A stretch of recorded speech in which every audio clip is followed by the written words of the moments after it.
నమస్తే welcome to 12 PM news. ముందుగా headlines. EC తీరుపై చంద్రబాబు సీరియస్, అధికారుల ఏకపక్ష బదిలీలపై మండిపాటు.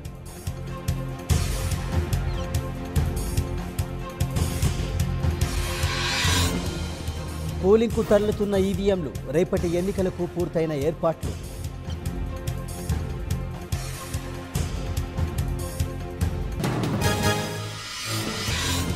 ఏపీలో 175 అసెంబ్లీ, 25 పార్లమెంట్ స్థానాలకు ఎన్నికలు, 45,920 పోలింగ్ కేంద్రాలు ఏర్పాటు.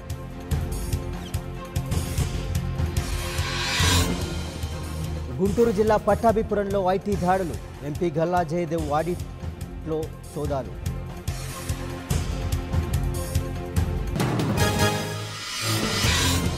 మోహన్ బాబుకు వైవీఎస్ చౌదరి లీగల్ నోటీసులు, తన ఇంటి స్థలంలోకి రానివ్వడం లేదని ఆరోపణ.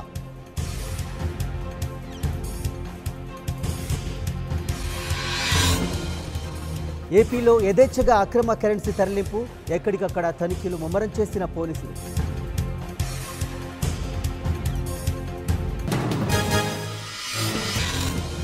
హైదరాబాద్ విజయవాడ రహదారిపై కిక్కిరిసిన వాహనాలు, ఓటేసేందుకు స్వస్థలాలకు కదిలిన ఏపీ వాసులు.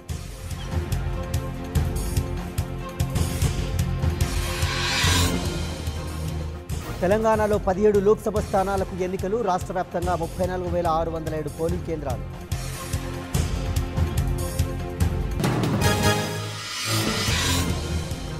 తిరుమలకు ప్రముఖుల క్యూ, స్వామిని దర్శించుకున్న నారా రోహిత్, పునాం.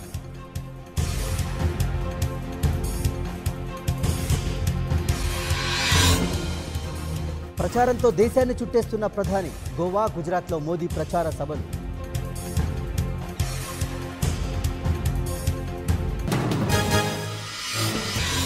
బీహార్, బెంగాల్లో రాహుల్ పర్యటన, ఎన్నికల ప్రచార సభల్లో పాల్గొననున్న కాంగ్రెస్ చీఫ్.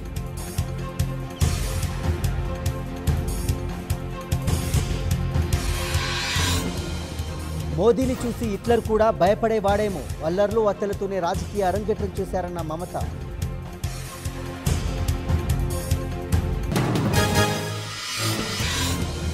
అమేథీలో నేడు రాహుల్ నామినేషన్, భారీ రోడ్ షోకు కాంగ్రెస్ శ్రేణుల ఏర్పాట్లు.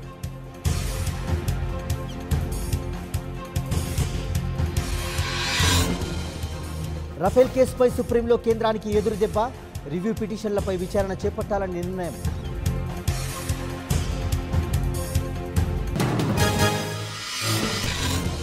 బీజేపీకే కాదు, అన్ని పార్టీలకు సమయం కేటాయించాలి, దూరదర్శన్కు ఈసీ ఉత్తర్వులు.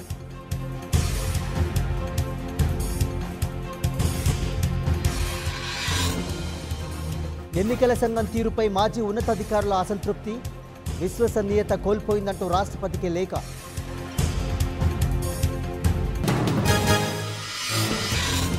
గుజరాత్లోని చండీసర్లో అగ్ని ప్రమాదం, ఆయిల్ ఫ్యాక్టరీలో భారీగా ఎగిసిపడుతున్న మంటలు.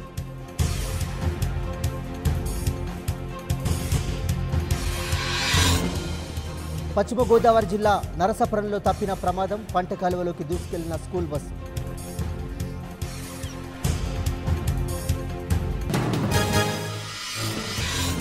వికారాబాద్ వద్ద పట్టాలు తప్పిన గూడ్స్ రైలు, రాకపోకలకు తీవ్ర అంతరాయం.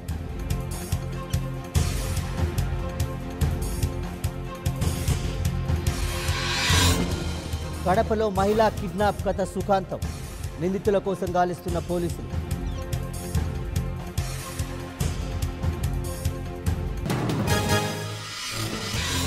బీజేపీ గెలిస్తేనే కాశ్మీర్లో శాంతి, పాకిస్తాన్ ప్రధాని కీలక వ్యాఖ్యలు.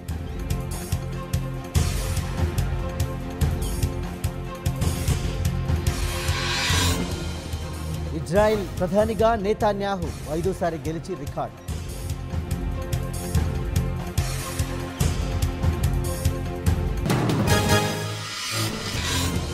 బౌద్ధ గురువు దలైలామాకు అస్వస్థత, ఢిల్లీలోని ఆసుపత్రిలో చికిత్స.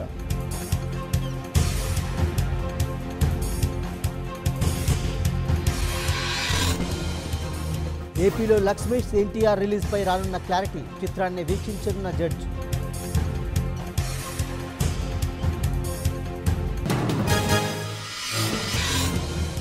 పంజాబ్తో ముంబై ఇండియన్స్ టీ, రాత్రి 8 గంటలకు మ్యాచ్.